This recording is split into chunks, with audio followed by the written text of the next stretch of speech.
I'll start all over again. Good evening, and welcome to this September 23rd, 2024 City Council meeting. Thank you for joining us in this hybrid meeting format. Anyone wishing to access the meeting can do so by watching the live stream available on our website, the broadcast on Comcast Channel 21, or by following the access instructions listed for this meeting on the city's public webcast and meeting materials web page. Tonight's meeting will include a public comment period. If you wish to speak during the public comment period and have not already done so, please fill out a request to speak form available on our public webcast and meeting materials webpage, or fill out one of the printed forms available at the entrance to this room. We'll accept those requests to speak forms until 7:35. The forms will be used to generate the random order of speakers and to correctly enter speakers' names into the public record. We'll limit that comment period to 90 minutes. It looks like we won't have trouble meeting that. Just ask those who are joining the meeting remotely, you are welcome to submit your comments by email to the City Council.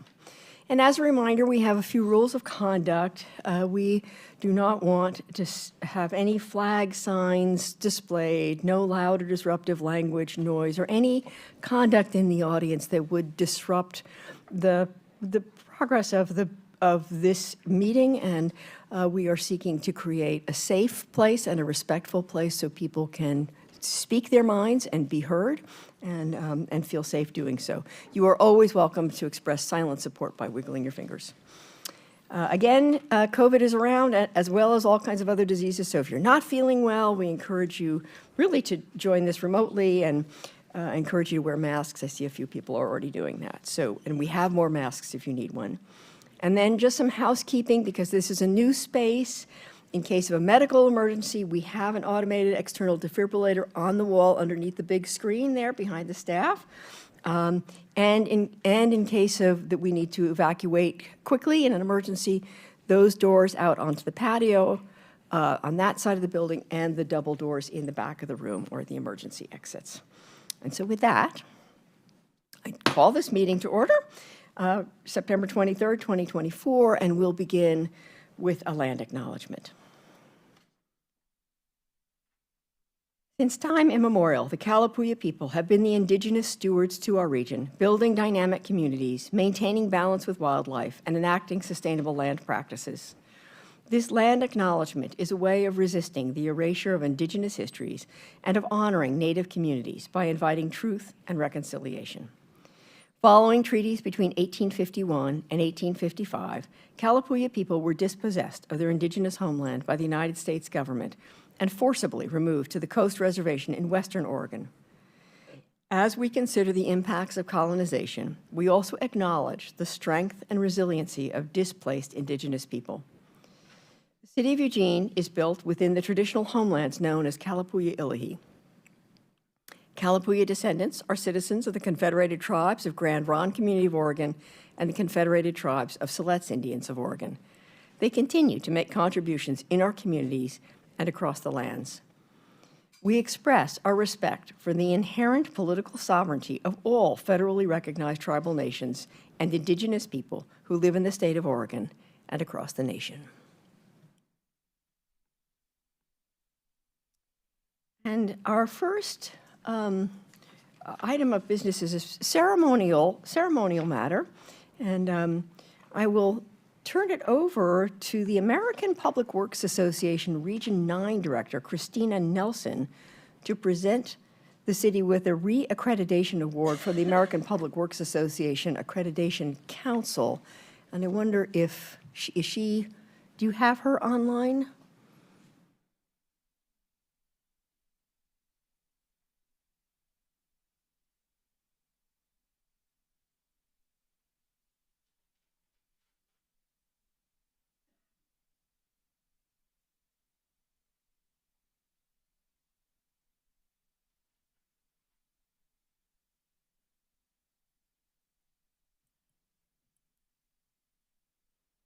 Welcome.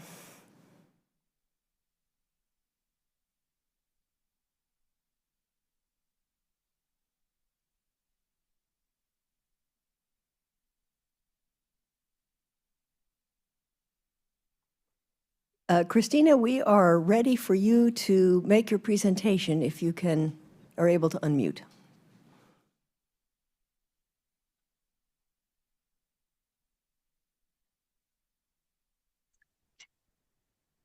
Good evening. Thank you so much. I am assuming you can hear me at this point. Yes, we can. All right. Thank you so much. So good evening, Mayor, council members, city manager, city staff, and of course, anybody else that's attending of this meeting. I'm Tina Nelson, and I'm here representing APWA, American Public Works Association, where I serve on a board of 17 board members representing 32,000 members in the United States, Canada, and across the world. And I thank you so much. I do appreciate this invitation very much, and it is a pleasure to be provided this opportunity to say a few words. And it's actually my second opportunity to be before this board. Last time was just 2 years ago, recognizing the remarkable leadership of Jennifer Miller as a recipient of this organization's most prestigious award, the Top 10 Award. Public Works is my passion, and representing APWA is an honor. One of the privileges of serving of the board of directors is to get connected with others about APWA, including events like this one, in recognition of exemplary work. And exemplary work there is indeed to be accredited. So just a quick, what is APWA for those of you that may not know? The American Public Works Association was formed in 1937. It is a not-for-profit international organization with more than 32,000 members involved in the field of public works. APWA serves its members by promoting professional excellence, public awareness through education, advocacy, and exchange of knowledge. APWA is headquartered in Kansas City, and we also have an office in Washington, D.C. There are 63 chapters and 97 branches throughout the United States and Canada. And here in the state of Oregon, there is one chapter, the Oregon chapter, with over 690 members representing the public and the private sector. And I believe there are probably several APWA Oregon chapter members in the room or listening in. The Oregon chapter is soon to be led by one of your own, Doug Singer. He will become president of the Oregon chapter in 2025.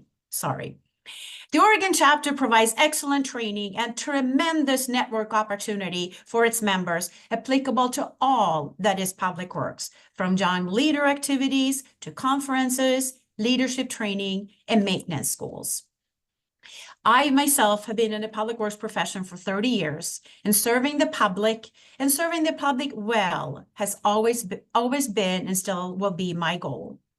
PW, Public Works, has many responsibilities, and the ability to serve well comes with a well-organized approach. Accreditation and staying accredited are steps in that direction. It takes an effort to get there, but it brings back dividends. I myself work for an accredited organization, Kitsap County Public Works Department in Washington. So I see firsthand the benefit, and I am aware of the work it takes to get there. So why is accreditation a good thing? Accreditation is the ultimate mark of professionalism, indicating a public works agency or organization has made the commitment to continuous improvement in the delivery of public works operations and services in the community that it serves.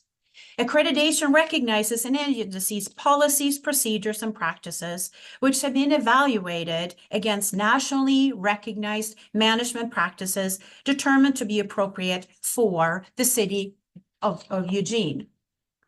Accreditation benefits an organization with increased efficiency, documents and practices all in one place, improved processes and operations, succession planning, retention of knowledge, as well as assist with information when somebody new comes along, improved communication, professional recognition, and of course, keeping up the policies and procedures is continuous improvement.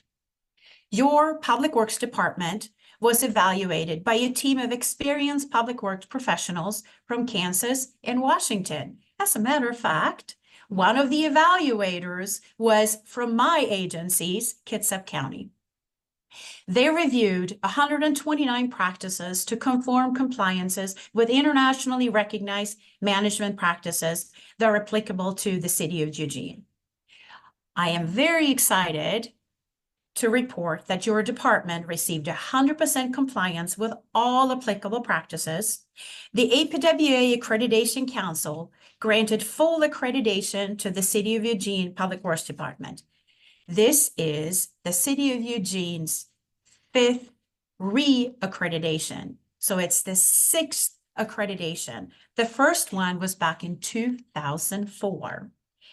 And not only was your department 100% complete, but the evaluation team also recognizes the department for 2 model practices.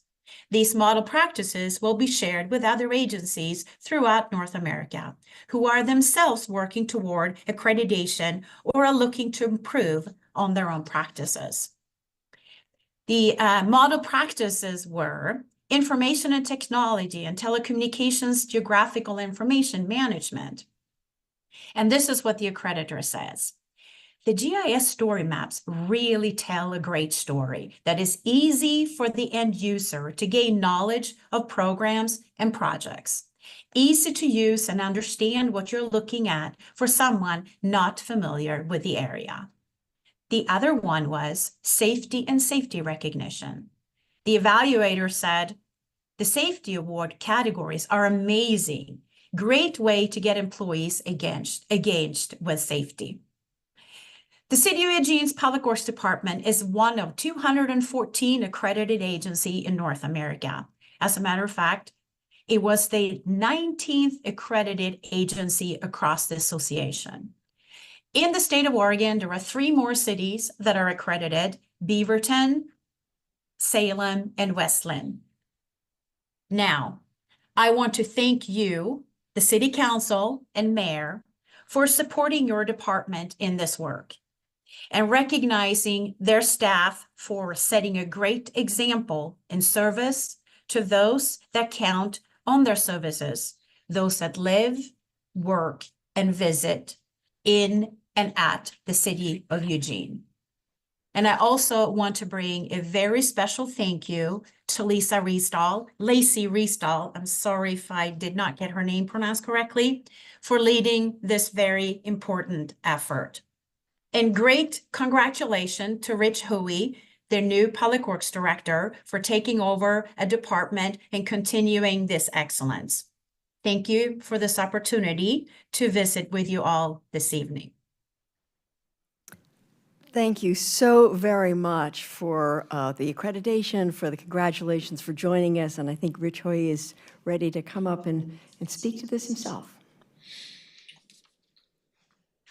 Yes, thank you, Mayor Bendis and City Councilors. For the record, I'm Rich Hoy, Public Works Director. Thank you, Tina, for sharing the reaccreditation with the city. As you all know, I'm new to the city. I've been here now just a couple of months, and how cool is it to be able to join such a professional, high-performing organization as our department.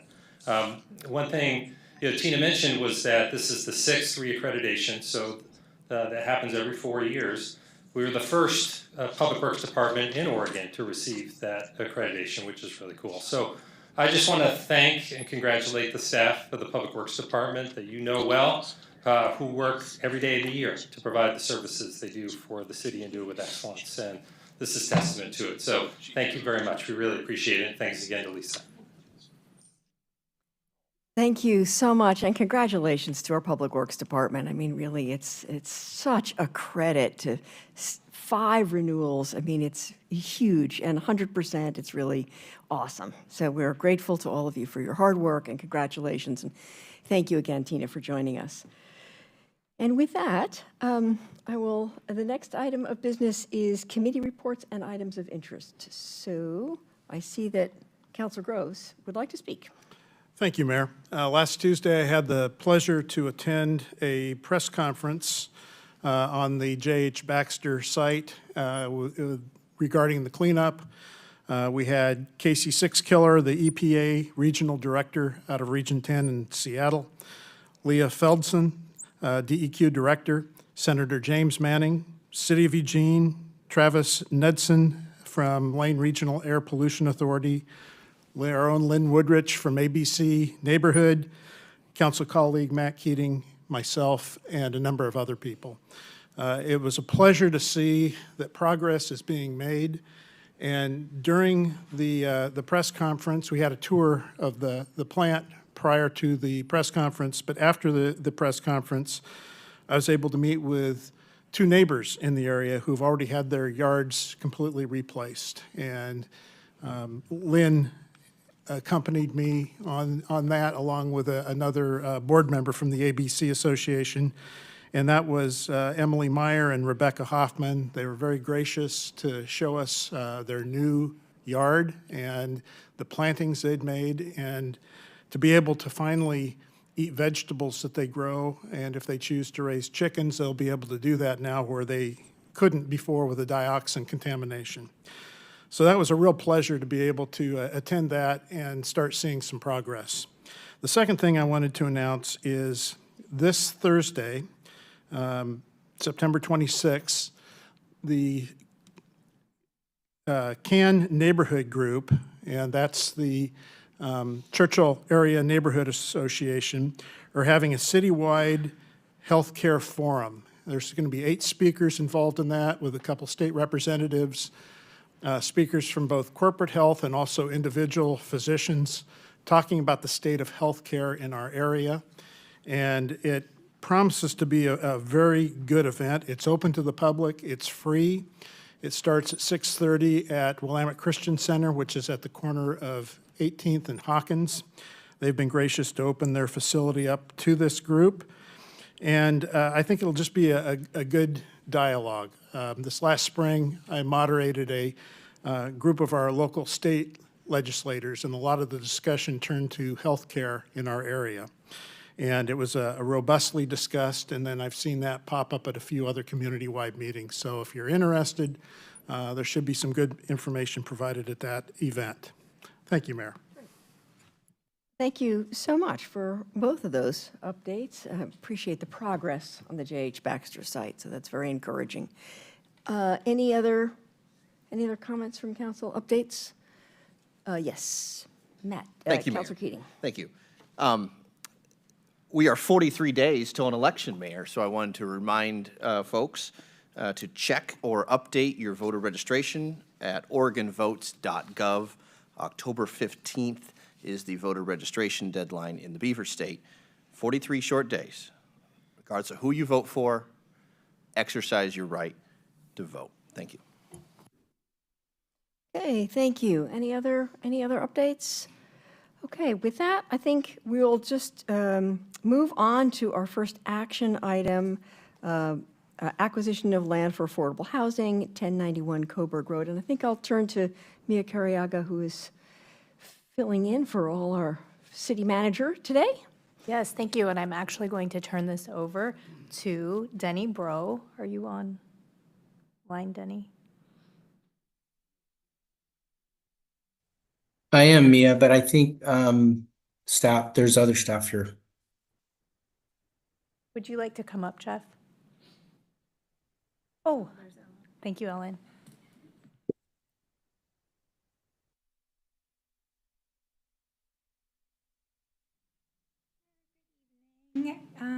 Tonight, council is asked to consider the acquisition of a property located at 1091 Coburg Road for future affordable housing development. The site would support up to 25 homes for people earning no more than 80% of the area median income. Council allocated federal community development block grant funds for land acquisition, and the land purchase would help meet the city's block grant spending timelines. And I'm here to answer any questions that you have. Okay, thank you very much. I don't know if are there any questions from council? I just want to comment that it is a triumph to actually find a piece of land that's in a workable location that we can purchase for this purpose. So it's very, very exciting to be able to move forward. So I'll turn it over to Council President. Thank you. And looking at a map, Mayor, it is a block and a half. So it's in the same trick-or-treat neighborhood as a Safeway, which is cool. And it looks like it's in Councilor Ye's ward. So that's very exciting. Mayor, move to approve the use of up to $870,000 in community development block grant funds for the acquisition of 1091 Coburg Road for future affordable housing development. Second.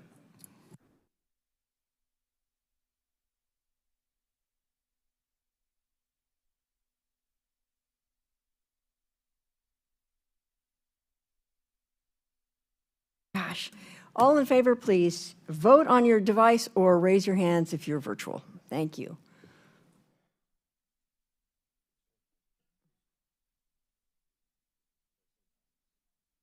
And that looks like that passes unanimously, so thank you all very much. And now we can move on to the consent calendar. Can I have a motion? Mayor, move to approve items on consent calendar 1. Second. All in favor, please raise your hands or vote on your device.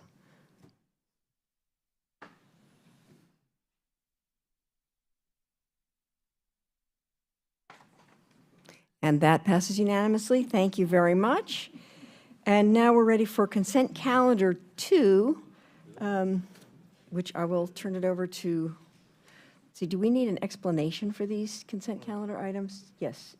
Councilor Clark, question? Point of order, Mayor. My understanding, and I don't mean to, throw cold water or anything, but my understanding is that we separated consent calendars to have consent calendar 1 and 2, and so that the second one, if we were dealing with property acquisition that dealt with annexation for any reason, we would allow for the public hearing to take place first, so that if anybody had an issue, they could raise it prior to us considering consent calendar 2. Is that still Let me ask. the order of business? I do recall when that was the desire of the council, and I think since then, we've picked up the practice of putting both items forward prior to the public forum and then asking you to pull one if you'd prefer to take action afterwards. Does this particular consent item on consent calendar 2 deal with any annexation of any property? 2. Then I would request that we wait and give any chance for anyone who may be in the public, forum section that has an issue to be able to tell us about it prior to us making that decision. Okay, so we will, do you want to speak to this, Councilor? Point counterpoint, we could ask if there's anyone in the audience who's going to speak to the annexation of land located south of Aubrey Lane and West Highway 99, or located on Rosetta Avenue. Or we could just follow the process. So we're getting really far afield of our practices. We do not, you don't tend to engage in a discussion with the folks in the audience. Comment is withdrawn, thank you. Okay, yes, Councilor Slinga. That was the process, but then we intervened and changed it so that the public forum was always last. We didn't contemplate this issue. I don't think we didn't talk about it. So you're right. And we made public forum last or public comment last for other reasons, but. Right, so in this case, we can move this to the end of the agenda, do public comment first, and we'll come back to it. So don't let me forget to do that. I don't think Mike will. I don't think so. All right, so with that, we'll move on to the public comment period. Public comment is an opportunity for individuals to speak to the city council on any city-related issues except for those items which have already been heard by a hearings official. And the staff can share the list on total number of speakers that signed up by the 7:35 p.m. Deadline. And I guess I will turn that over to Cherish. Thank you, Mayor. We have 25 speakers this evening. I will announce 2 speakers' names at a time. When you are called to speak, please state your name and your ward or neighborhood, if known, before beginning your comments.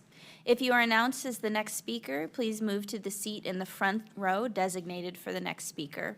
When it is your turn, you may come to the podium. Please leave any bags you may have with you at your seat. If you have documents to give council, please place them in the basket near the podium. You will have 2.5 minutes to speak. The timer will flash red when you have 15 seconds remaining to speak. Your microphone will be muted at the 2.5-minute mark. Please note that the use of profanity is prohibited, and any instances of profanity will result in immediate termination of speaking privileges. Our first speakers this evening are Lynn Woodrich, followed by Rebecca Hill.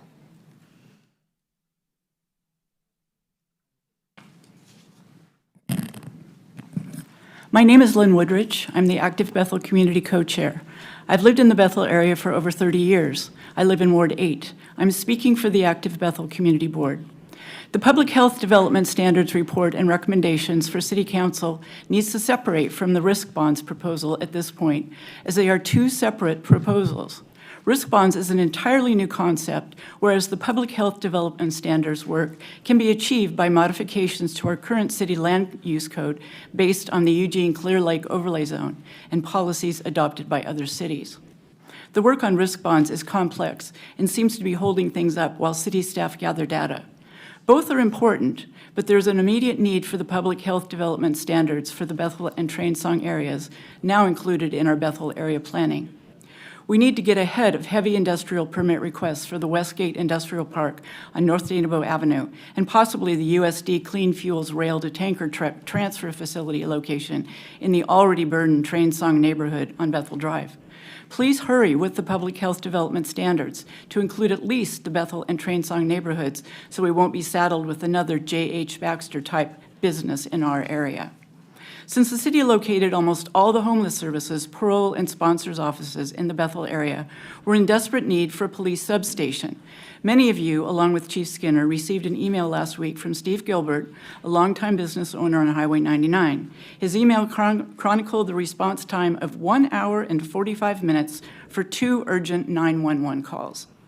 Property and business owners have been forced to take extraordinary actions to attempt to protect themselves, like barbed wire fences and gates, added exterior lighting, security cameras on the roofs of buildings to protect from copper thefts, even electric fences, mobile police camera stations, and adding private security. The city created this problem for our area. We in Bethel are paying the price. We ask that you use some of your payroll tax funds to give us at least a temporary substation now until you can build a permanent one. It doesn't need to be fancy. Thank you. Thank you, Lynn. Our next speakers are Rebecca Hill, followed by Kurt Offenbacher.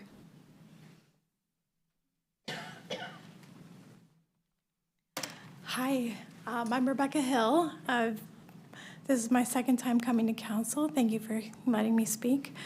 The first time I came was on the 9th, and I heard Councilwoman Semple say, having been an advocate, activist for the homeless and hungry since before I came to council, the Breakfast Brigade is a big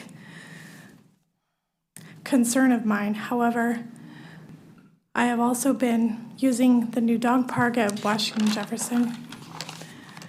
And so I see the large crowds of hungry people, but I've also seen fighting. I've had to call 911 last week because of something, hit somebody else with a big post in the head. So I wish there was somewhere else to feed the hungry people. And parks seem like such a good gathering place, but the energy isn't good. And it's scary and dangerous. So I really hope we can find a good solution. And so far, that solution has not been found. I work 40 hours a week. I work for a nonprofit in the housing industry here in Lane County. I myself suffer from, I get hungry. I get hungry too. I have an adult child who is homeless, houseless. She is currently on the centralized waiting list. However, there's no end in sight. The list is so long. Everyone deserves to eat. It doesn't matter where you live, if you live outside or inside. I deserve to eat. My adult child on the street deserves to eat. Everyone who goes to the Washington Jefferson Park to see Burrito Brigade, they deserve to eat. Thank you.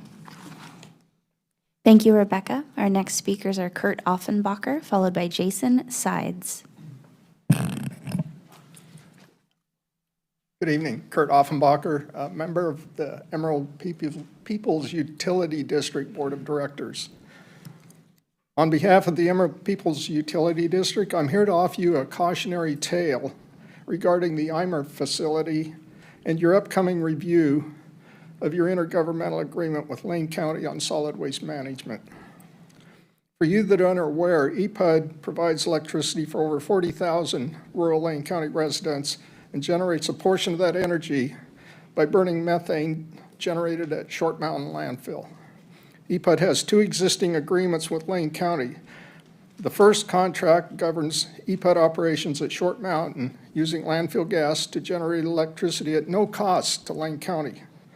This contract has been existing for over 30 years, with 20 years of EPUD gas rights remaining. The second is a memorandum of understanding signed a short 2 years ago, envisioning Lane County Solid Waste and EPUD working together to construct an IMERF at Short Mountain, which would enhance the gas production at the landfill. 18 months ago, without a word to EPUD, Lane County Solid Waste purchased land outside of Short Mountain Landfill to construct the IMERF so they would have the rights to the methane gas before it gets to the landfill, depriving EPUD a significant portion of their future fuel supply to generate electricity for our local customers. Despite repeated efforts on EPUD's part to compel the county to honor the spirit, if not the letter of these agreements, we've been blocked and ghosted. This is an egregious violation of every principle governing harmonious relationships between public agencies for the mutual benefit of their constituents. This project has removed any incentive for EPUD to move forward with any additional investments at Short Mountain Landfill, and we will be looking at all of our options, including marketing our landfill gas rights in lieu of producing reliable, dispatchable power to our local customers. Please research this $178 million project and do not take Lane County Solid Waste information at face value. Thank you very much. Thank you, Kurt. Our next speakers are Jason Sides, followed by Lisa Levson.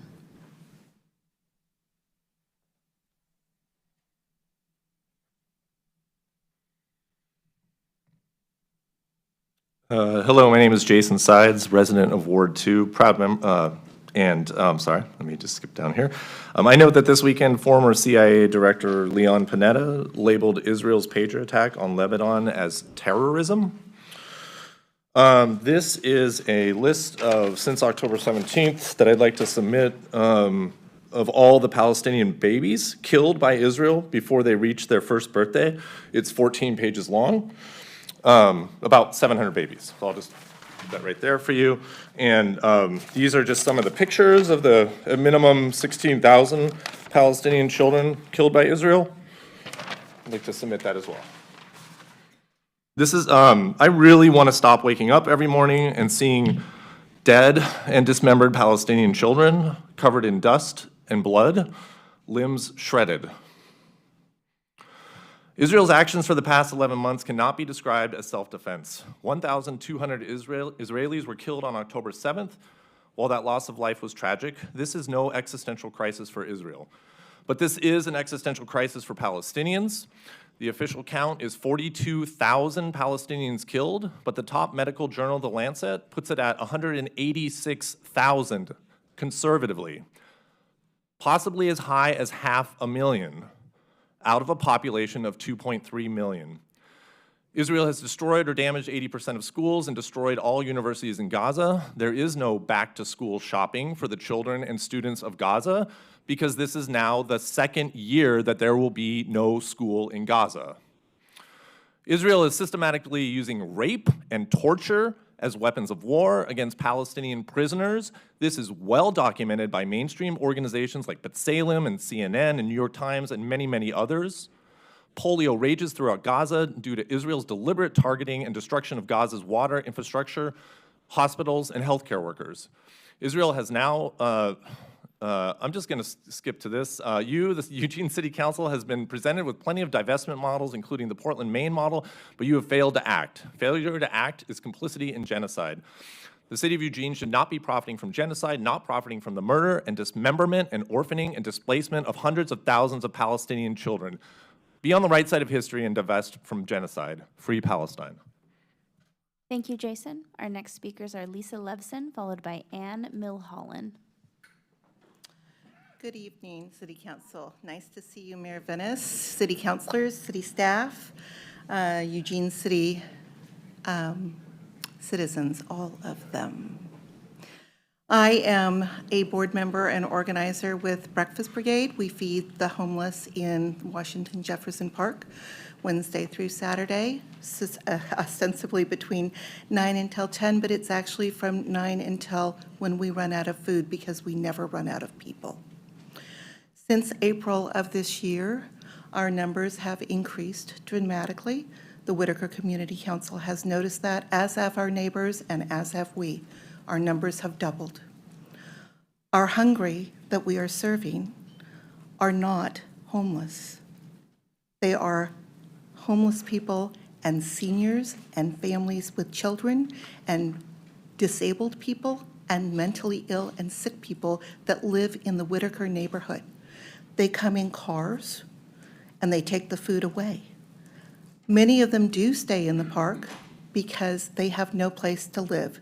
They have been swept out of other neighborhoods. When you sweep people out of one neighborhood, they must go to another neighborhood. And we know that there are many neighborhoods in Eugene that have been affected.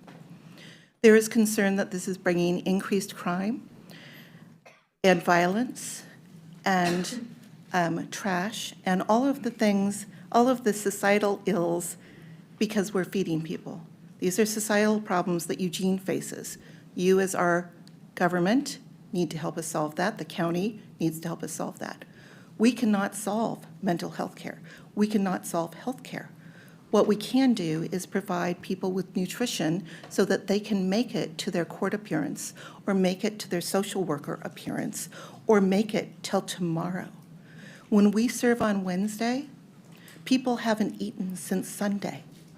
The Salvation Army used to have a food pantry that was available on Tuesday, and it has closed and moved to Springfield. The dining room serves Monday through Thursday from 12 o'clock to 2:45. If you can make it to the dining room, you can get a meal. If you can't, you don't get one. So Wednesday morning, when we start serving, we have people who tell us that they haven't eaten since Sunday. Thank you, Lisa. Your time is concluded. Our next speakers are Ann Milholland, followed by Danelle Carlson. Hello, I am not Ann Mulholland, but she couldn't be here, so I am here in her stead. I hope that's okay. My name is Jenny Carmichael, and I am here as, okay, I actually live in Cresswell, but I volunteer for the Breakfast Brigade. And I've been a volunteer since early this summer. And I would just like to describe to you what I see happening at the park, Washington Jefferson Park, when I volunteer. We arrive at 8:30, 8:40 to set up. We have about 4 tables. We have coffee, we have milk, we have a sack lunch, we have a hot breakfast. People line up, they're respectful. They wait in line. They couldn't be more courteous. And they're so appreciative. It's just awesome to me. Here, these folks have not had a place to sleep at night, but they are so grateful for a hot cup of coffee, for just a peanut butter and jelly sandwich to take with them for the day, to have something that is actually hot that they can eat. I've gotten to know some of the people that come through regularly, and they're amazing, and Lisa's right. These are folks that aren't all houseless people. There's a fellow who has been a truck driver for 25 years, but now he's retired. He doesn't have very much money, and so he comes and gets breakfast. There's a lady that She was just absolutely shivering. She had slept out at night, and she could hardly stand. She was so cold. We gave her a sweater and a hot cup of coffee. These are folks that don't have anything. And the least we can do in our community. There are so many problems with serving the homeless and so many challenges of providing them a place to sleep.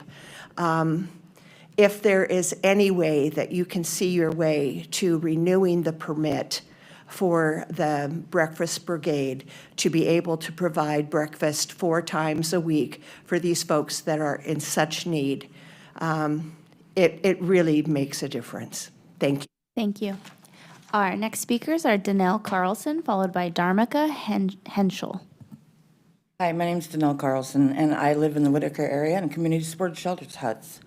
I once was living in a tent, homeless, moving from place to place, just like everybody else. And, you know, most of us, all we yearn for is a roof over our head to better ourselves. You know, I did. And if everybody was given an opportunity for something like that, the biggest question is, why can't we find some place for the homeless to be? They seem to be swept off of places, their stuff being taken, and it's not always just the homeless that's doing the crime. People that live in houses do it too. We all bleed red. We're all the same. Why can't we be given chances? If we were given chances, people would straighten up. That's all it took for a lot of us. And you know, given the opportunity to live in a community with people makes things a lot better for people to actually grow. And people aren't given that opportunity. They're just swept off the street being told they don't want to be seen there. Well, where can they be seen? Where can they stay? Where can they have a roof over their head, to be given the opportunity to go get a job, to clean themselves up, to do whatever? And then on top of that, all they ask for is meals. And the biggest angels in the world that actually do care about the unhoused are being taken away from those people. And then wonder why people go into the stores to take food because that's all that they got, because they have nothing to be able to get it. You know, people say that it's the unhoused that's doing the crime. Well, you know, my bike was stolen, but you know what? I don't know if it was a homeless person or not. It could have been housed. I'm not going to categorize somebody. Nobody should be categorized. We're all human beings. We deserve to be treated like human beings. But no, so we just leave them out on the streets? I don't think that's right. We're not trash. We might be unhoused, and a lot of people get together because that's all they know, is to be together. Give them a chance. Give them a place to be.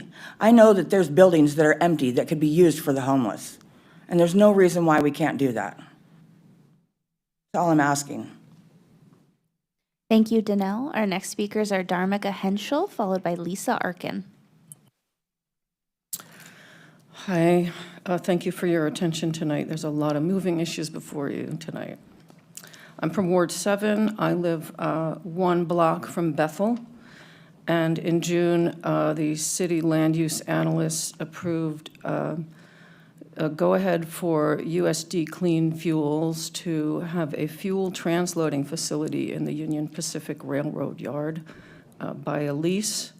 They would be day and night moving thousands, tens of thousands of gallons of fuel from train cars into trucks, 40 trucks a day. And this decision was based on UTA code 9.10703, and it says that this would be solely for the purpose of accommodating tracks, signals, and other operative devices and the movement of rolling stock. Well, I don't think that moving tens of thousands of gallons of fuel fits into that land use compatibility statement justification. To me, this private track agreement for the exclusive use of fuel transloading would seem to be a new industrial use for the property. I'm all for biofuels, but why would we cite this in a residential neighborhood? Flammable liquids are heavily regulated by the Department of Transportation's Pipeline and Hazardous Materials Safety Administration. Every electrical connection and source of a spark must be grounded and regularly monitored. Well, who's going to monitor their electrical connections in the middle of the night when there's just a few people working there? And is it just a matter of time until someone messes up and our neighborhood goes boom? They have to deal with volatile organic compounds and a permit that they collect it and how much comes out and is released for us to breathe. They say that if the fuel spills, that no fuel would be added to the existing plume of pollution that we already have under our houses from Union Pacific Railroad's misbehavior years ago. There's a lot of noise concerns, extra trains, extra braking, extra sound with the pumping and all of that, not to mention 40 trucks a day, 28 of them which would be going at night between 6 p.m. and 6 a.m. This is supposed to be 24/7 operation. We'd like to sleep. They could have one truck can idle for 5 minutes, even if just one truck idles for 5 minutes, 28 trucks. That's 2 hours and 20 minutes of truck idling, not to mention them starting and going. Anyway, pollution, traffic, flammable liquids, please reassess this decision and pass the public health development standards. Thank you, Dharmika. Our next speakers are Lisa Arkin, followed by Pat Riley. Good evening, City Councilors. My name is Lisa Arkin, and I'm speaking on behalf of Beyond Toxics and for all of our residents in Bethel and Train Song. I want to say that Dharmika brought up a lot of excellent facts and points, but I want to speak to you today and give you a picture of what it would be like if this city allows the USD Biofuels facility to be sited in Train Song. So it's only clean fuels if you're sitting in Houston, Texas, which is where this company is from, and you're not a resident of Train Song. A company like this can convince the city not to do a traffic analysis because those people aren't the ones watching their child on the front lawn play with a ball a mere few feet from a small city street that will have 80 round trips of tanker trucks going up and down. And there's not even a sidewalk separating those homes from the street. That's a child's death waiting to happen. A company like this can convince the city there's no impact from these 80 round trips because they're not the ones trying to sleep at 3 in the morning when these trucks are rumbling through and the trains are being built and clacking and crashing and the trucks are idling. They're not the ones needing their sleep. The staff pretty much rubber stamped the city's response to the USD biofuels application.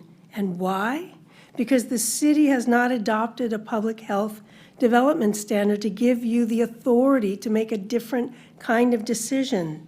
The proverbial can has been kicked down the road for a year since this wonderful group of leaders voted unanimously to move forward with the public health development standards. But nothing has happened since then other than the repeated promise of no more J.H. Baxters. Please don't fail our poorest, most diverse, and heavily impacted community. Don't leave Train Song open for more harm. Thank you, Lisa. Our next speakers are Pat Riley, followed by Danny Huff-Smith. Thank you for your time.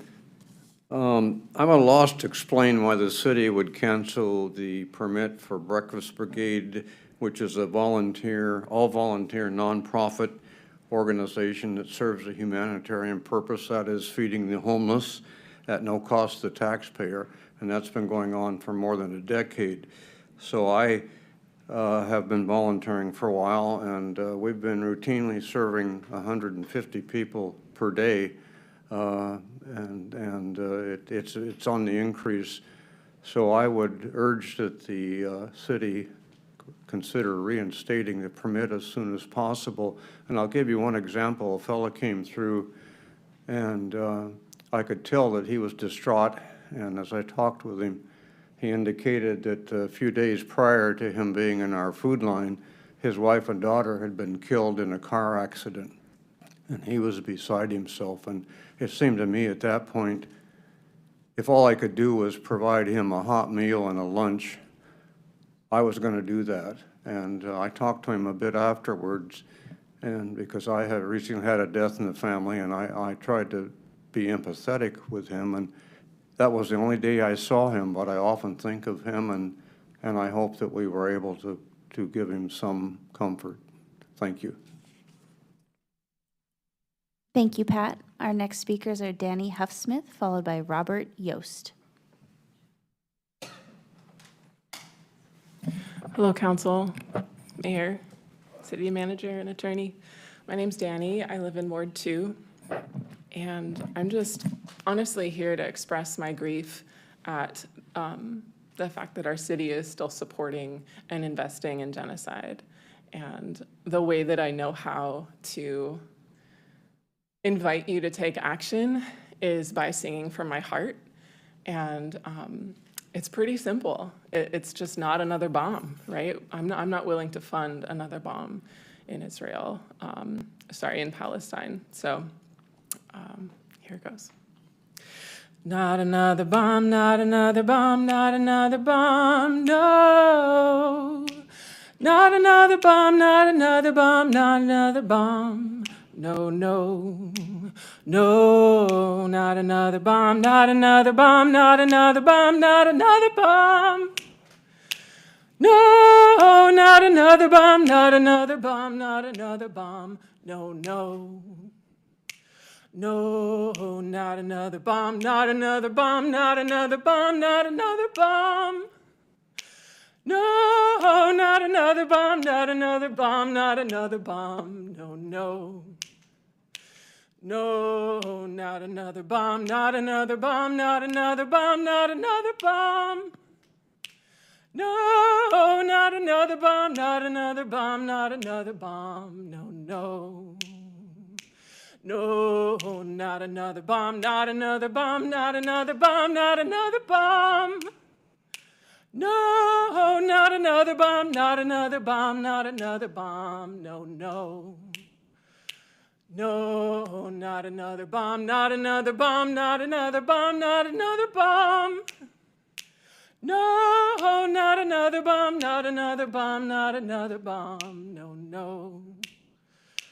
No, not another bomb, not another bomb, not another bomb, not another bomb. No, not another bomb, not another bomb, not another bomb. No, no. I would super encourage y'all to look at Portland, Oregon and Portland, Maine. They have set the stage for you. You don't have to do very much work. Just get it on your agenda. Thank you. Thank you, Danny. Our next speakers are Robert Yost, followed by Starry White.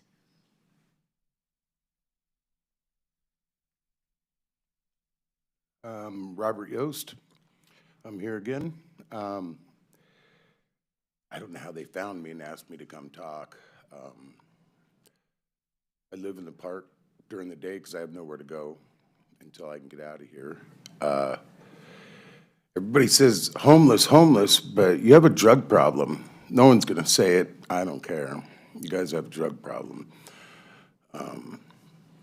Leave a mess. I'm caught in the thing.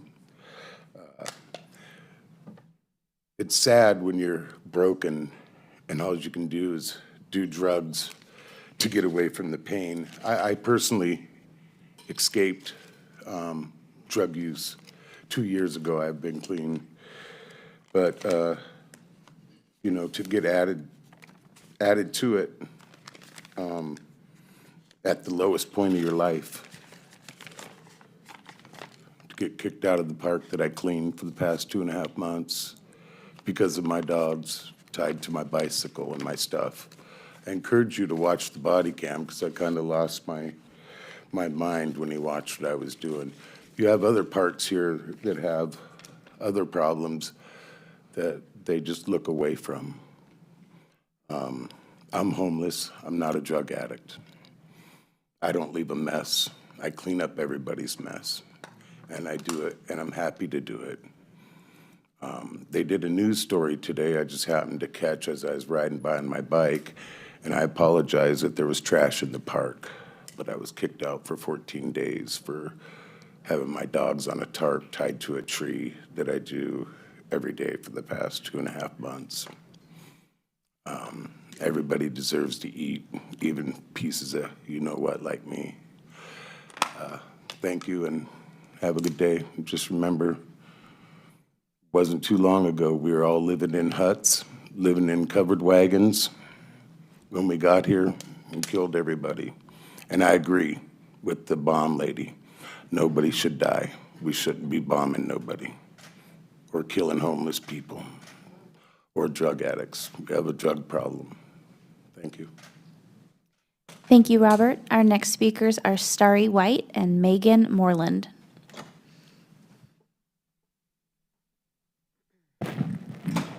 Hi, Council. Hey, folks. A lot of good speakers here. I'm here to represent Bethel. I don't have anything written up. I'm just going to talk to you just like from the heart. Okay, first of all, I bought a house in the Train Song neighborhood. Unfortunately, here's the thing. When we allow these biodiesel plants to make the decisions for the rest of us, when you guys, council members, you guys allow this to happen, it's on you. What's going to happen is that they are going to regulate themselves. There's no oversight on this right there by Train Song. And it's not a kid playing next to some toxic stuff. It's kaboom. It's a wipeout. That is my house. I am a mother. I'm watching people die left and right because even from the time of Kitty Piercy, Baxter has been there. When I first moved into my house, when I first bought my house for my kid, no, we are not poor people. We are educated, we are thoughtful, we are loving, wonderful people that all live in this neighborhood. And I would wake up, they would, the Eugene City Council, everybody said, Baxter's closed down, they're not operational. You know what? Nothing was done when we said over and over and over and over again, it's 3 o'clock in the morning and the sky is neon green and it smells like cabbage. What is going on here? Somebody do something about it. And you know who did do something about it? Oregon Public Broadcasting. Not Eugene, not the city of Eugene, not the state of Oregon. It was Oregon OPB that did something about it. They went out and did the soil testing for contaminations. And you know what is in those contaminations? Do you know? Dioxins. Do you know what dioxins are? Agent Orange. That is the stuff that they've been spewing into our land with our kids. If this passes, if you guys allow this neighborhood to go through more suffering, my faith in humanity is finished. That's it.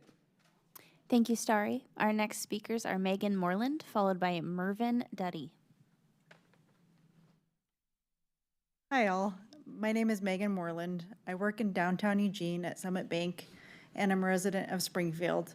With deep gratitude, thank you for being a big advocate of ours by banking locally. Community banks are vital to thriving local economies. We use deposits to redeploy money to small businesses and nonprofits. 152 of the loans we issued in 2023 were under $250,000, with the average loan being $103,000. We've helped local food manufacturers buy new equipment, retail stores with a line of credit, and provided affordable housing loans to nonprofits in Eugene. I've been in the banking industry for over 13 years, and Summit Bank is my favorite. From everyday banking to walking a person through their first business loan from start to finish, we are here to help. We care about this community. Last year, Summit Bank gave more than $200,000 in donations to nonprofits and arts organizations in Eugene, including but not limited to Kids Sports, Square One Villages, Food for Lane County, The Shed, among many others. We volunteered for 1,173 hours during 2023. It's not just the bank that supports local. Our colleagues do too. As the largest private employer in downtown Eugene, our 104 employees believe in the spirit of buying and giving locally. You'll find us eating lunch at Bon Mi, taking in a performance for Ballet Fantastique, and getting our coffee fix from Dark Pine. City councilors and mayor, thank you for your service to our community, and thank you for your partnership. Have a good night. Thank you, Megan. Our next speakers are Mervyn Duddy, followed by Reverend Wayne Martin. Hi, thank you for the opportunity to speak. Speaking about the renewable fuels depot in the Bethel neighborhood. I just don't understand why it had to be right next to the residential area. There are industrial areas further up the road. Could have been sited there. I just don't understand why it was placed in a place where it caused most disruption and danger to the community. That's what I got to say. And I also agree with previous speakers who say that the City Council should divest from Israel until Palestine has its full rights. Thank you, Mervyn. Our next speakers are Reverend Wayne Martin, followed by William O'Brien. Good evening, Council. I'd like to give a bit of a nod, if I may, to two of you who have reached out to me by email following my testimony 2 weeks ago. Thank you. I'll nod also to Councillor Evans, who just gives all the time in the world whenever we meet. I'm so impressed and respectful of him. From the very start of our serving meals, which was 11 years ago, we were underwritten partially by the Franciscan Order of Brothers, and they provided somebody here on a lay basis to start cooking oatmeal and making some stuff for people to eat in the mornings. We're still at it. He is no longer with us.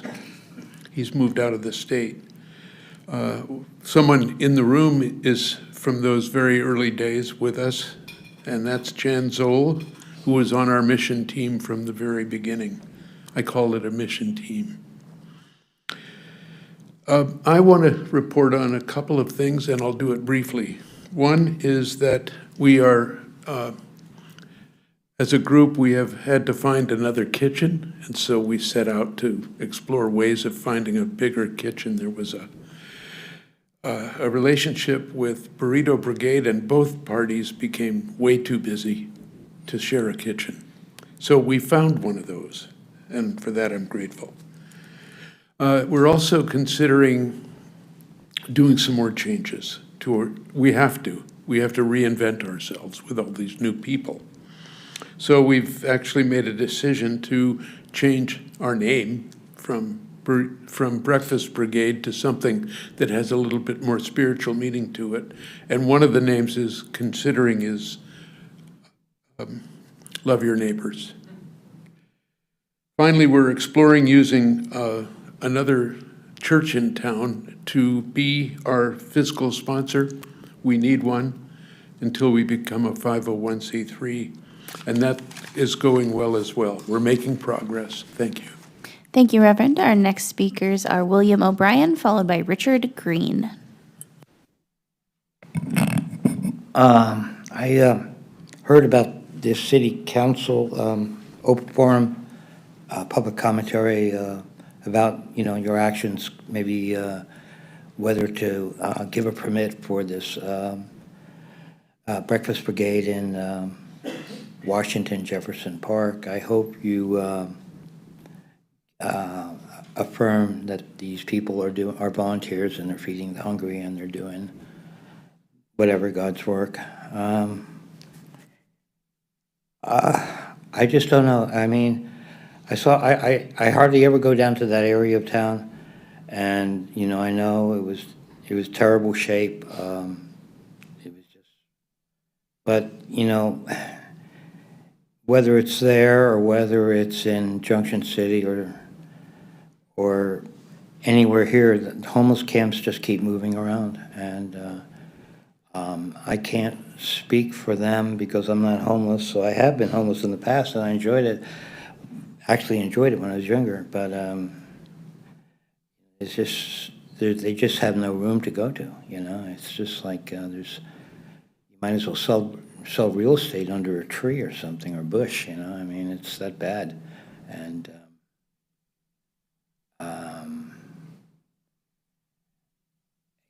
I kind of wish that back there in this riverfront neighborhood where you're gonna have a boat ramp around by the Goodwill, not the Goodwill, but St. Vinny's, that area. I just wish you'd put some housing in there somewhere. Change your ordinance, for open parkland to some kind of housing. Because it's like people cannot afford to live these days, and that's why the country is, why we're having this election. And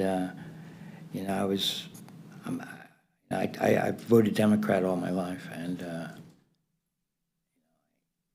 claim to be a patriot or anything, but and I'll probably vote Democrat again. But I'll tell you one thing. I mean, there's a few Democrats I'm not going to be voting for in the future. Thank you, William. Your time is concluded. Our next speakers are Richard Green, followed by Cameron Stringfield.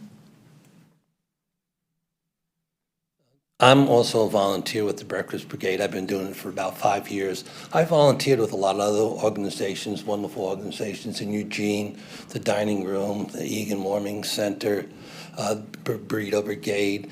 And I don't think I need to convince you about the moral issues involved housing, homelessness and housing problems, because they're unsolvable. What we do is feed people. That's all we do. And we feed people with no barrier. There is no barrier. We're the only group really that does that, regardless of your mental health, lack of it, the way you dress. You could come in drag or have an obscene T-shirt on. We'll serve you food, no question asked. You can come with your dogs. You can come with a parrot on your shoulder. We will serve you food, no questions asked. That's the only breakfast that does that. We do a breakfast and a sack lunch 4 days a week, summer, winter, spring, or fall, in the ice storms and the snowstorms, through the wildfires. We serve 4 days a week. Anybody who shows up, there is no restrictions, no questions asked. And that is the reason why you should support the Breakfast in the Park, under whatever name it is. It's the only thing in Eugene that is like that. There is no barrier. You show up, even if your mental health doesn't allow you to get on the line, we will get the food to you. We will get the food to anyone who shows up until it runs out. And it's all volunteer cooking, volunteer labor. And it's the only group that's like that. And like I say, I want to quote, I don't want to date myself too much, but I want to quote Bob Dylan. So you threw the bums a dime in your prime, didn't you? But now you don't talk so loud. Now you don't seem so proud, having to scrounge your next meal. I hope that doesn't happen to any of you or any of your family or loved ones, but there's a possibility that it might. But if it does, we will feed you, we will feed them with no questions asked. Thank you. Thank you, Richard. Our next speakers are Cameron Stringfield, followed by Madeline Martin Adams. Good evening. My name is Cameron Stringfield, and I reside in Ward 7. Once again, I am here to follow up on the push for divestment from the genocide in Gaza and for a human rights-based investment policy. To recap, you've had at least 3 models presented to you by the community and by your own chief financial officer. A Portland, Oregon model that has a citizens committee that identifies sectors of industry to avoid investments in, a Salem, Oregon model that relies on ineffective, disingenuous environmental, social, and governance ratings that don't even include human rights violations as a metric in its analysis, and a Portland, Maine model that has explicitly targeted specific corporations involved in or connected to the genocide in Gaza. So you have been assigned the homework. Please tell us tonight, what have you done to develop better investment policies and remove the city of Eugene from any connection to the genocide in Gaza? If your answer is nothing, then the follow-up question must be why? Why, after a whole year of filmed massacres and devastation in Palestine, and dozens of your own citizens begging you to divest, have you not done anything? It is clear that you are indifferent to your complicity in this genocide, and this is the same indifference that you show consistently to your own homeless population. While almost 2 million people in Gaza have been rendered homeless, brutalized, traumatized, and starved, your own homeless population faces the same conditions on a smaller scale right in front of you. While this country spends billions on arms for Israel instead of housing, healthcare, and infrastructure that American people need, you spend millions on the atrocious Eugene Police Department and other law enforcement instead of on actually affordable housing and healthcare. Please put the topic of divestment from genocide on the agenda of a public work session. Be the city of peace that you proclaim to be and detach yourself from any connections to genocide. Free Palestine and stop the sweeps. And while I have time, I also just want to express my solidarity with Breakfast Brigade. I'm housed, but many times I have sought Breakfast Brigade and Burrito Brigade just to eat, and even sometimes it's gone, I've gone hungry even despite that. So thank you. Thank you, Cameron. Our next speakers are Madeline Martin Adams, followed by Jacob True. Hello, my name is Madeline Martin Adams. I'm a resident of Ward 5. I attended the Noble Peace Park Community Festival on Saturday. Guest speakers included Marcus Nobel, Mayor-elect Knudsen, and Jigme Rinpoche. They shared speeches advocating for peace and community. The main message I took away from their speeches is that we must find and advocate for peace to be able to build strong communities. We will lose ourselves and our community if we continue down this dark path of division and violence. If we do not stand up in support of international law and human rights, we are normalizing violence and that human life is expendable. Ask yourselves, what community are we creating for ourselves where we value the dollar sign over human life? What are we teaching our children by valuing material goods over humanity? What future are we creating for ourselves and following generations by favoring political and economic convenience above international law and ethics? Ask yourselves which ideology you want to normalize in our communities. My words apply to many issues presented to you tonight: the Train Song neighborhood, the Breakfast Brigade, and divesting from Israel's genocide of the Palestinians and the terror attacks in Lebanon. Since I have time, I ask the City of Eugene, I ask the City of Eugene to implement investment policies and vendor policies that follow guidance from the International Court of Justice rulings. I ask the City of Eugene to have no investments or vendor agreements with companies from states that are committing apartheid, illegal occupation, and/or genocide, and that the City of Eugene must create a new citizen volunteer investment oversight committee to ensure that tax dollars are being used responsibly. To quote Mayor Vinis in her declaration for September 25th to be City of Peace Day, the need for safety and prosperity and quality of life impel all citizens to work towards converting humanity's noblest aspirations for peace into a practical reality for future generations. Thank you. Thank you, Madeline. Our next speakers are Jacob True, followed by Gabriel Scott.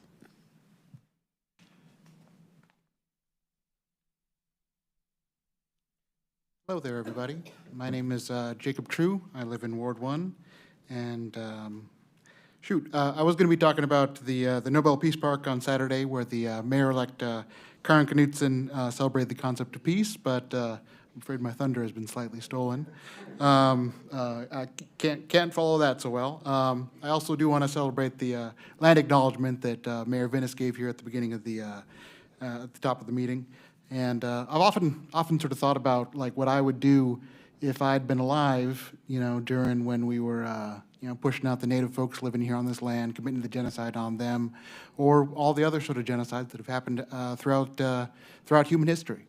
When the Jews were subject to a genocide up there in Europe, and along with socialist folks and Roma and a bunch of other people, like what would I have done?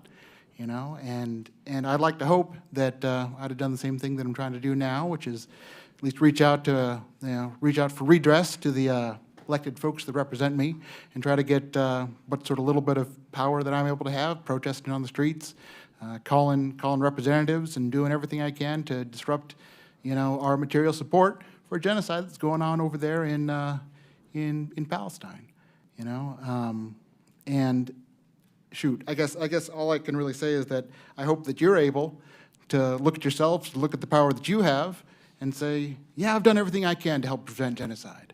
I've done everything I can to help make this world a better place. And shoot, people more articulate than me have been able to give you some really great policies that you're able to follow. Portland, Maine's policy looks really good. Portland, Oregon also looks really good. And yeah, we've been talking about this for going on a year now. And I'm hoping you're able to go in and do what's right. Thank you now. Thank you, Jacob. Our next speakers are Gabriel Scott, followed by Danelle Carlson. David Eigel will follow Gabriel Scott. My name is Gabriel Scott. I live in the friendly neighborhood, 25th and Van Buren up there. I volunteer with the Breakfast Brigade. I'm here. I will be very brief, just say a couple things. First, I have to say and impress on you what an honor it is for those who are able to volunteer with this Breakfast Brigade group. There are some phenomenal individuals in our city, and a lot of them are down under the bridge giving people breakfast, and it's been just a personal honor for me to learn from these folks. These are bright shining stars of the city, all of that Breakfast Brigade crew. I also want to, because I've been busy on this in particular the last week since the permit was yanked and there was a big blow up with Whitaker Community Council, have been, as all of the Breakfast Brigade crew have been taking my own extra steps to try to reach solutions to whatever problems there are. So I've been reaching out to Whitaker Community Council, to Margaret there, hoping to set up a meeting. We're hoping next week to try to clear the air and establish some facts. There was a lot of miscommunication and hurt feelings and just bad things that we hope can be worked out. We're also in communication, I hope, with some folks on the council. I believe that there was a legal appeal filed that will allow the permit issue to be heard and evidence heard on that. I was making efforts to try to find an attorney for this group. I'm not sure of whether we were able to or not, but that's a barrier and a difficulty with this permit issue. I know that as far as the cooking and the kitchens, they had a whole cascades of angels are responding here, providing food, new locations, cooked the other day out at a church that I had never been to, a beautiful place, and offering just wonderful services. So the thing that you need to know is that this is a group working towards solutions, and so if you're interested in trying to find solutions to these difficult problems under the bridge, these are the people to be working with. If you're interested in stirring up trouble and making trouble, then these are the people to try to get rid of. So I hope that you can see your way to reversing course on the permit. Thank you, Gabriel. Our next speakers are David Eigel, followed by Misty Bowman. David Eigel, Ward 1. At the end of the last council meeting, Jennifer Ye stated that it was not necessary to get your history from David Eigel. She said, "I'll be at the Springfield Library booth at the Ferry Street Bridge celebration. I'll tell you the truth." When I appeared at the booth, Jennifer, a volunteer, began yelling out that I am a liar. During the past 5 years, Ms. Ye has failed to ever successfully challenge with documentation anything I've said or written. On the other hand, my research and writing exposing the hateful misinformation contained in the Racing to Change exhibit at the Lane County History Museum, I believe resulted in Ms. Ye's departure from her position as a museum director there. I currently have 3 websites documenting misinformation that has been distributed. The council members have links to these sites. There is going to be a reckoning over the false narrative that has been used to promote funding for the Ferry Street Monument. Under Oregon law, making misrepresentations to obtain donations is a Class A misdemeanor, punishable by up to a year in jail plus fines. I have printouts with links to these sites that I can provide to anyone who is interested. I welcome positive or negative, fact-based input from anyone. And I'm very happy to say that as the expert on this topic, we have a long and deep and wonderful history of racial progressivism that has not been presented, which I have documented. It's very, very good. Many very fine things, many nice people. Just as you look around here today, you see a lot of nice people who care about other people. That was true 150 years ago as well. Thank you. Thank you, David. Our next and final speaker is Misty Bowman. Good evening. Firstly, Free Palestine. My name is Misty Bowman. I live in Ward 7, and I'm a Dark Sky International advocate. I'm here to once again bring attention to the issue of Alan. Not Alan Zelenka, Councilor of Ward 3, who I'm sure does a wonderful job, but Alan as an artificial light at night. I know many on the City Council want the City of Eugene to shine just like our nickname, the Emerald Valley. Many on the City Council list environmental concerns, neighborhood livability, and promoting and conserving our public parks as policy goals. All things I agree with. Councilor Zelenka in particular says we need to be smart in our approach to development, growth, and density. I couldn't agree more. My worry is in all these goals, sensible, good lighting has not been part of this picture. So I would like to bring to the City Council's attention at least one alternative lighting solution we can start pursuing in our public parks. Luminescent gravel. In pedestrian and cyclist-only areas, there is rarely a need for any kind of bright Allen. This is why many cities and parks, and public parks, are installing Dark Sky International approved, environmentally friendly, luminescent gravel. This would give lighting to these pedestrian areas for up to 20 years and require little to no maintenance or electricity. Lighting for 20+ years and not a single watt needs to run through it. Tonight, I once again urge the City Council to revise and enforce the outdoor lighting standards into a new ordinance guided by Dark Sky International's 5 principles of responsible outdoor lighting. Lights in Eugene should be 1, useful, only used where it is needed. 2, targeted, lights should be shielded. 3, controlled, lights should be on timers, motions, or dimmer switches. 4, warm colored, orange and yellow, scatter less than white and blue. 5, low level, lights should only be as bright as needed. Because to quote Reverend Martin Luther King Jr., only when it is dark enough can you see the stars. Thank you for your time. Thank you, Misty. Mayor, that was our final speaker. Thank you all very much. This was a very powerful evening of testimony, and I may have counselors who want to speak, but I'm gonna kick it off with some comments of my own. And so first, to the Breakfast Brigade, this is we are grateful to you for reaching out to feed people who are hungry and struggling. And the challenge is a logistical one around the permit. So we are seeking solutions. I understand the staff is working with you at multiple levels to find solutions. This is a practical issue of how if the permit is being abided, how to be in a place where the permit is being abided. Is there a better place for this to happen? It is not, we are not trying to destroy the ministry. We are trying to enable you to comply. And so we are committed to working for solutions here and want to keep those conversations going. So thank you for your testimony. Thank you for what you do. And I'm looking forward to hearing the updates as you progress on that.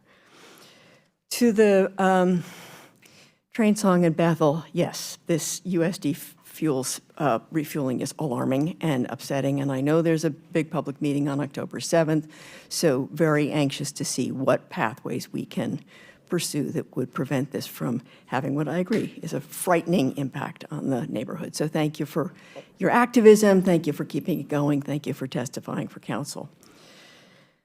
To the folks that have come repeatedly about divestment, I just want to say that I have a very long history addressing Palestinian rights. I started very early with a trip to the West Bank in 1968, so I have tracked this for a long time. I worked for a nonprofit that supported Palestinian institutions. I am neither complacent nor numb to the suffering that is happening there. I think the difference is a recognition of where do we put our energies as a city, and what can we accomplish with the energies that we apply? We have a report from our chief financial officer. Our corporate investments amount to 1.74% of our total investments. We have a transparent site on our website that you can look at.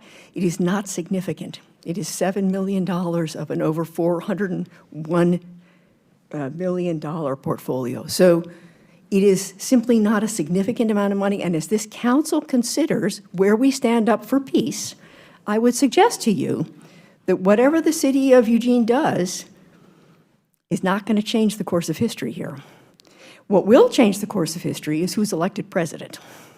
And I would suggest there is a much more impactful pathway. I can see that you're not happy with that solution, but I think when you consider what we face as a city, when you consider the degree of homelessness that we face as a city, when you consider the climate impacts, when you consider the social justice impacts, where does the city council and the city government put our energy to have the most positive impact?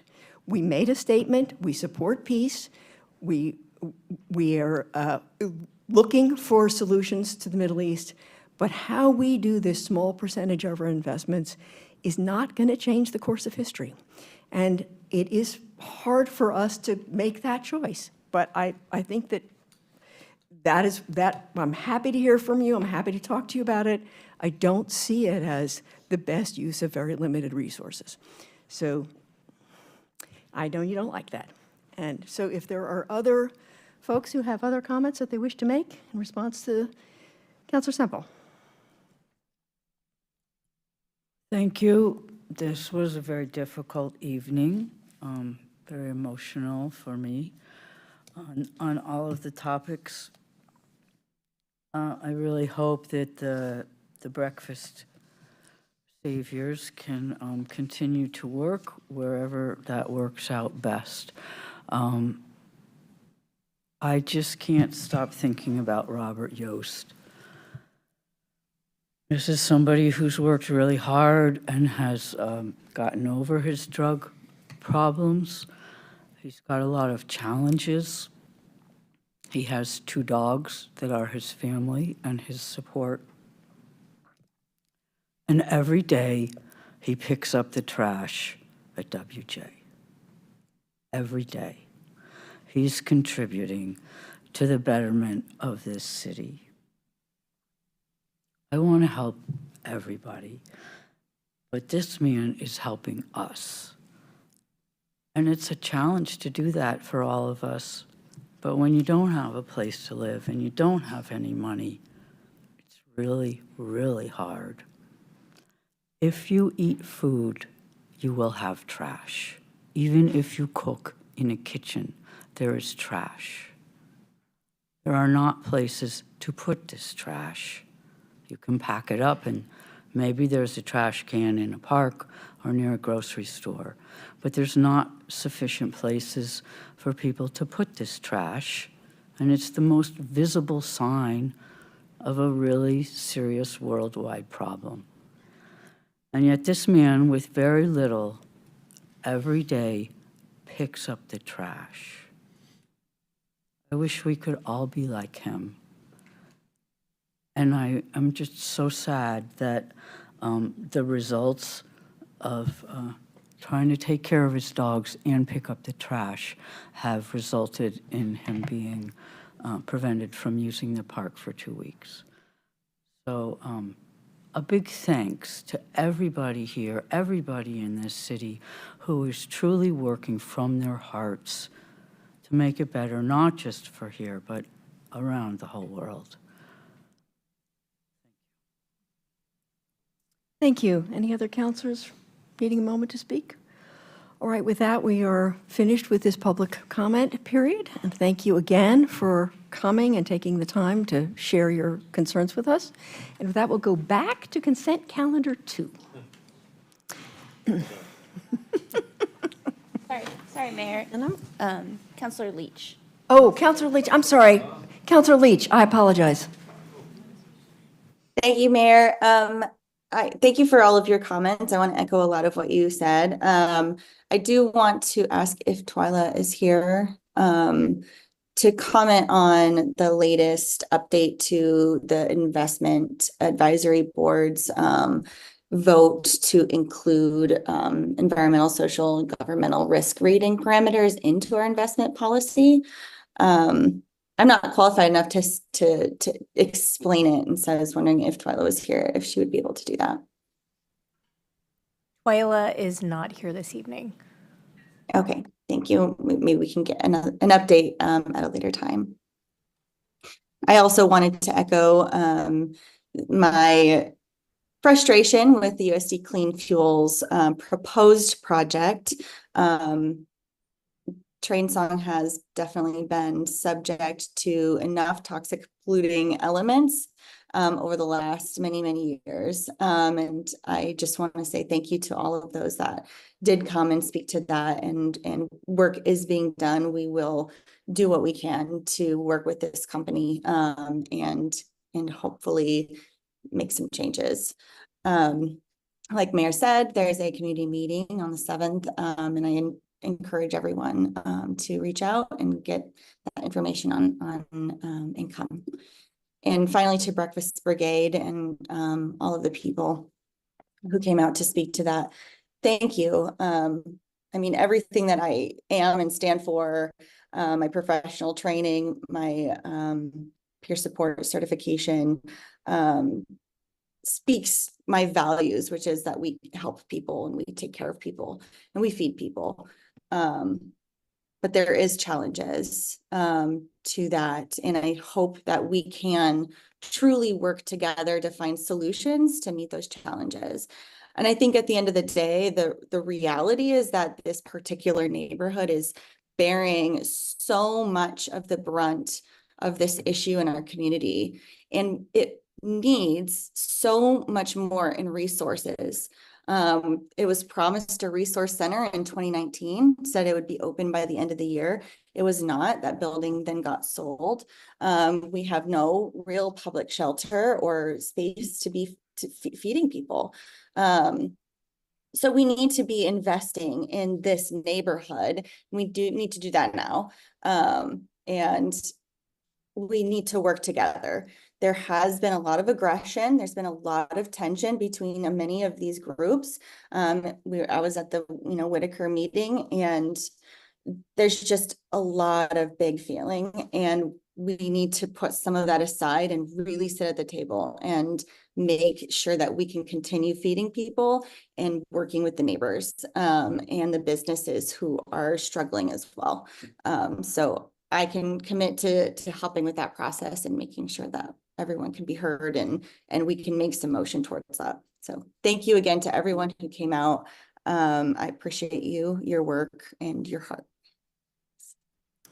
Thank you very much. And if there are no other comments, I will turn to Council President for consent calendar 2, please. Thank you, Mayor. Thank you to everyone who stuck around to hear council comments and the mayor's comments. It's greatly appreciated. I move to approve the items on consent calendar 2. Second. All in favor, please vote or raise your hand. 2. Waiting for the tally. There we go. And that passes unanimously. Thank you very much. Thank you all. With that, we are adjourned. Oh my God.